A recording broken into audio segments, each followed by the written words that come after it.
कराची की, हैदराबाद की, पूरी सिंध की जितनी भी सहाफ़ी बरदरी है उनका इंतहाई मशकूर व ममनून हूँ, क्योंकि जब से मैं आया हूँ आप लोगों का रवैया देखकर और जो इज़्ज़त आप लोग दे रहे हैं, इखलाक के दायरे में रहकर जो सवालात कर रहे हैं, चाहे सख्त हो, तो इस तरह सहाफ़त जब होती है तो सियासी लोगों को इससे कोई तकलीफ नहीं होती। लेकिन सहाफ़त के लिबादे में जो काले बीड़िए होते हैं और जो किसी के कहने पर या व्हाट्सएप के थ्रू गलत और बेहुदा सवालात करते हैं,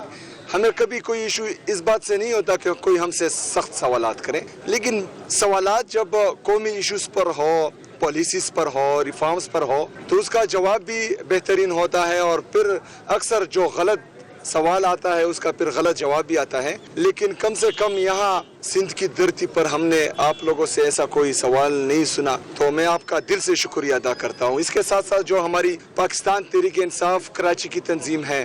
हैदराबाद की तंजीम है, पूरे सिंध की जो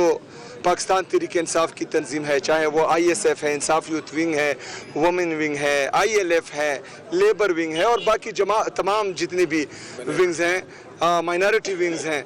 इन्होंने जिस तरह के प्रोग्रामात अरेंज किए, जिस तरह के मेरे लिए इस्तकबालिया मुकर्रर किए,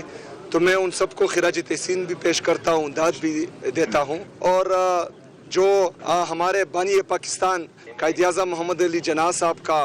कौल है कि ईमान, इत्तेहाद और तंजीम, इससे तंजीमें भी बनती हैं और इससे मुल्क भी बनते हैं, तो हमें जो है उनके ये रिवायात अपने आप में, तंजीम में, मुल्क में, इदारों में डालने पड़ेंगे और तभी पाकिस्तान इंशाल्लाह तरक्की करेगा। मैं सिंध की आवाम का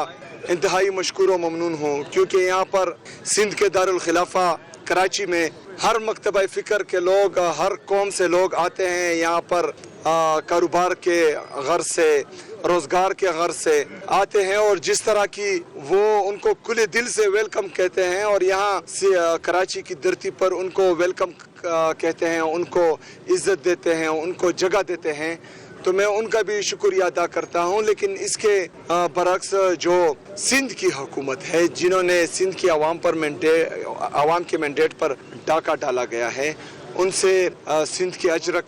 और सिंध की टोपी का मान ना रखा गया और उसकी हिरमती हुई, तो मैं चाहता हूँ कि सिंध की आवाम, गयूर आवाम, बहादुर आवाम, गैरतमंद आवाम उसकी पुरजोर मजम्मत करें। तो अचानक ऐसा क्या हुआ कि जलसे से पहले जो है वो सूरत-ए-हाल कशीदा हो गई और जो है वो आपको ना जलसा करने की इजाज़त दी गई, ना कुछ करने की भी आपने कर लिया, आपको क्या लगता है कि ऐसा हुआ क्या है? देखिए जी, वो भी हमेशा पूछ कर बताते हैं, आप भी उनसे पूछ कर हमें बताते हैं।